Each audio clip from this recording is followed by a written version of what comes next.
नमस्कार मित्रांनो, तुमचं पुन्हा एकदा माझ्या शॉर्ट व्हिडिओमध्ये स्वागत आहे. आज नागपंचमी आहे, त्याच्या निमित्ताने काय केलं मला दाखवतो मी. इकडे पाहिलं तर आई पोळ्या बनवते आहे. 2-3 पोळ्या पण तयार झालेल्या आहे आपल्या. आता देवासाठी आपण नैवेद्य भरून घेऊया.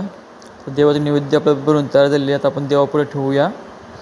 तर मस्त की देवापाशी आपण घेऊन चाललेलो आहे आणि आता आपण हे देवापुढे ठेवलेले आहे. आणि याच्यानंतर आता आपण जेवायला येणार आहे. तर आपण आता जेवायला सुरुवात करूया. आणि हे आपले देव आहे. तर आता सर्वांनी इकडं पहा.